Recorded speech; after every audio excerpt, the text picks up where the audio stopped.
Well, let's start with there's some video game news and rumblings. Resident Evil 6. Paul W.S. Anderson has been doing some interviews for I believe for the Blu-ray release of Pompeii, and he revealed that he is currently writing Resident Evil 6, and it's titled Resident Evil: The Final Chapter. Now, Chris Carl, you are a horror movie guy. We have seen the final chapter, the final this, the final that on a lot of things. Yeah. It's never the final one. But what do you think about that title? And do you think it is time to bring that particular iteration of Resident Evil to a close? Yes. I think we're going to see, I think this will be the last one from Paul W.S. Anderson and from Milla Jovovich.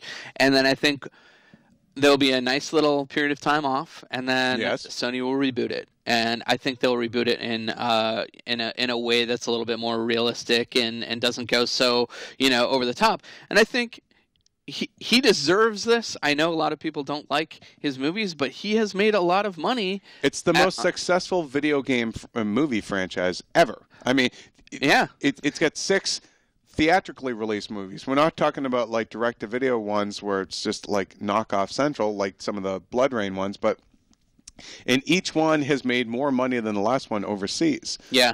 And it's made money in 3D. Do you think that could you reboot Resident Evil without necessarily saying everything that came before didn't exist? I think you would just do a clean break and say, let's start Resident Evil where it started, in that mansion. So just start with basically, with the initial outbreak. I think you would do it. I mean, that's how I would do it. Or you could just drop people into one of their favorite Resident Evil games, like start it where Resident Evil 4 starts or something like that. I think that could also be effective. But I really, really think that, he's going to put everything into this movie. The last movie was like wall-to-wall action. Like there was actually, I don't think, a pause for a conversation in the entire movie. Yeah, no. I think he needs to pull back a little bit. The conversation actually happened in the car chase through Moscow, I think. I think that was the extent of it, yeah. I think he needs to pull back from that a little bit and then just, well, maybe not, who knows. Maybe just end on a sort of totally bombastic note because that's where that series has gone. For me, we've talked about this before as well, I don't hate Resident Evil. I think it's fun in its own way. I don't think it's Resident Evil. I really don't think it's like capturing what it is about Resident Evil. But it's just so fun and ridiculous in some cases that it's just like, just sit back and relax and enjoy it. My favorite of I like the original fine, but like, my favorite is number 2 when you see the Nemesis, because that's like that perfect moment before Milla kind of gets her superpowers in this series. Right. She's kind of just at the cusp of that. So I want to see like her arc conclude. But I don't know. What do you think? Are you at all excited? Look, Resident Evil has been one of those franchises that I've followed by virtue of my job, and I've seen most of them. I think the only one I haven't seen is the one I was on the set for, which is the one in the desert. That was the worst one. Yeah, I actually did a set visit for that one. We were down in Mexico City for it, and but I don't really care one way or another about that franchise. But what strikes me, and this ties in a little bit with some legitimate news that came out, that Legendary is doing Dead Rising as a feature film for Crackle. Right. The online movie service. So it's kind of TV, but it's kind of a movie. This is the new era of like, well, what box do you put this in? I can't quite check it. But Dead Rising as a essentially for an online movie. And looking at that, if that takes off, and at the success of the Resident Evil movies, do video game movies is the best way to pull off video game movies to simply make them zombie things? It seems like zombies are the only things that are able to, I don't want to say save video game movies, but they seem to be the safest way to couch them, because saying in and of itself it's a video game, I mean, it didn't help Need for Speed, and it didn't help Prince of Persia. I think we just are waiting for exactly what we were talking about before. We just need a good story. We just need a good it just needs to be a good story. I have really big hopes for Warcraft. I think Warcraft could be that movie that actually like delivers on a promise. Yep. I think Assassin's Creed could. There's some good people associated with that.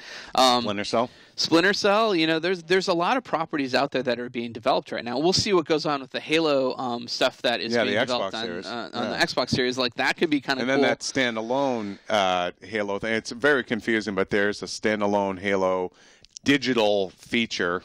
So all of that stuff, I think, has promise, and we'll see. Like, we need that first thing that's going to have a great story. So this actually leads into a reader email from Liam Crossy. He says, please don't refer to me as Liam Crossy in this. He says, I have a question about video game movies. I really love the narratives in video games such as The Last of Us, Mass Effect, and Uncharted. Do you think we will actually get movies of these games or spin-offs of this sort? Or is this just talk to excite people? I think they are really in development. I think Last of Us will actually happen. I think Last of Us will happen. I think Mass Effect is going to happen. Legendary has been developing that for a while.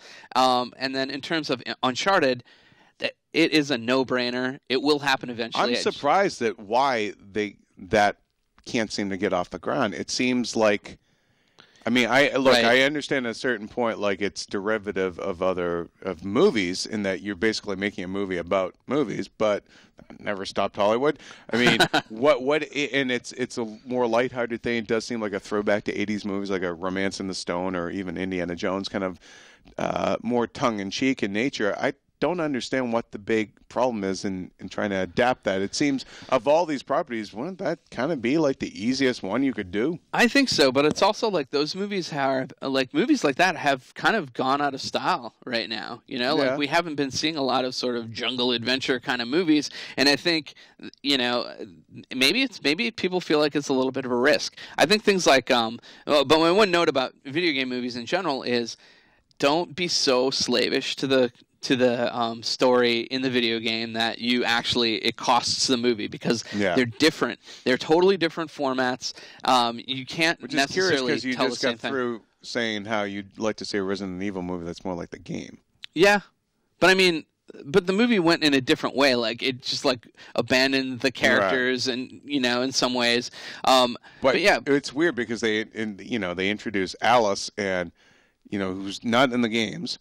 Right. But yet she's become the face of, when people say Resident Evil, I think a lot of people think Mila Jovovich. Sure. I mean, a lot of people who aren't gamers, I think a lot of people who are gamers would think something like Chris Redfield or Lincoln Kennedy or something like that. But, I mean, something like Mass Effect, you know, you're going to get somebody's interpretation of Shepard.